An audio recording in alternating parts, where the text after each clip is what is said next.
Selamat pagi Bapak Ibu, Saudara-saudara yang terkasih. Kita akan memasuki renungan di tanggal 25 Agustus 2021.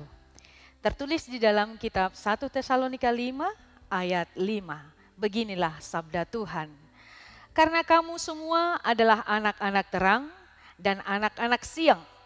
Kita bukanlah orang-orang malam atau orang-orang kegelapan. Demikianlah sabda Tuhan.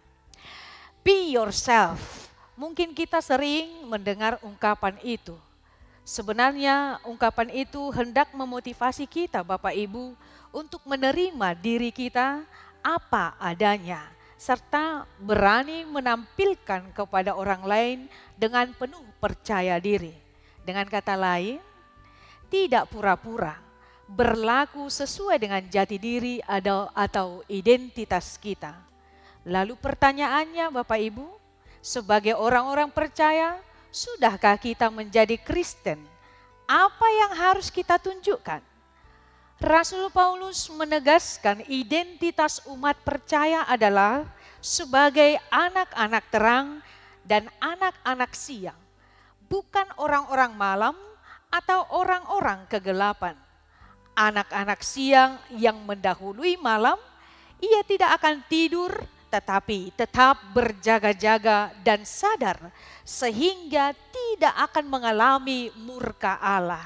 Sedangkan anak-anak gelap dan anak-anak malam adalah orang-orang yang tidak beriman kepada Yesus dan juga orang-orang yang tidak percaya datangnya hari Tuhan sehingga dia hidup semaunya tanpa perlu berjaga-jaga.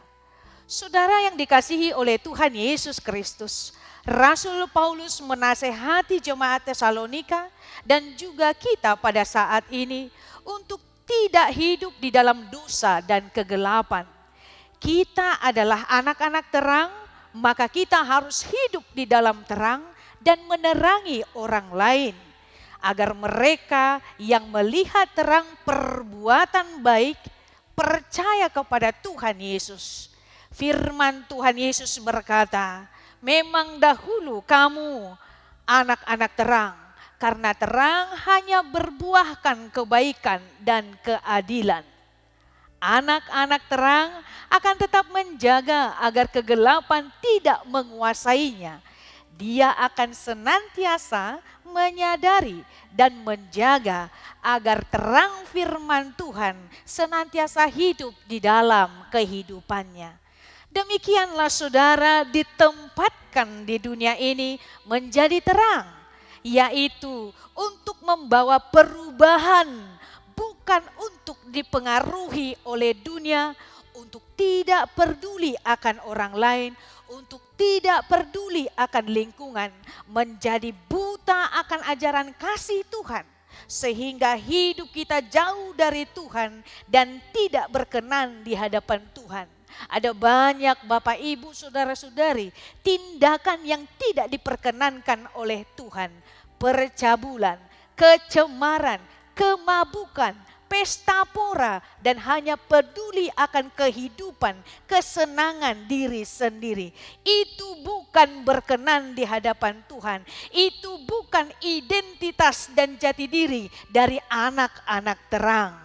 Anak-anak terang akan aktif menjadi sumber terang yang memberi penerangan pada yang lain, menjadi berkat karena terang hanya berbuahkan kasih, sukacita, kemurahan, kelemah lembutan, kesetiaan, kebaikan, keadilan, dan kebenaran. Saudaraku, bagaimanakah dengan setiap kita?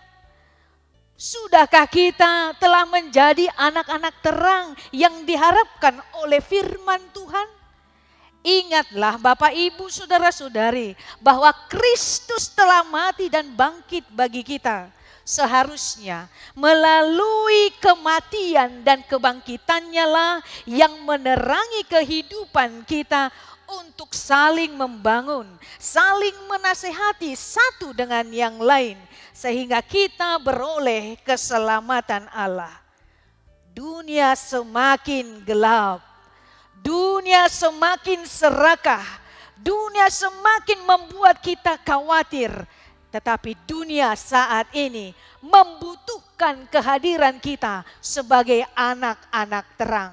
Karena itu Bapak Ibu Saudara-saudari yang terkasih, dalam melanjutkan aktivitas kita untuk satu hari ini, mulailah untuk menjadi berkat bagi setiap orang. Mulai yang terdekat dengan dirimu, lalu semua sesama manusia yang ada di tengah-tengah kehidupan kita. Berubahlah. Perubahan kelakuan dan karakter juga menjadi hal yang penting yang bisa membuat kita terang bagi semua orang. Dan beritakanlah Injil bagi setiap orang yang belum percaya kepada Tuhan. Karena tanpa Injil kita tidak akan memperoleh kehidupan yang kekal. Karena itu Bapak Ibu Saudara-saudariku, jadilah pribadi yang tetap berjalan di dalam terang Tuhan. Jadilah berkat melalui setiap profesi kita. Kiranya Tuhan memberkati kita semua. Amin.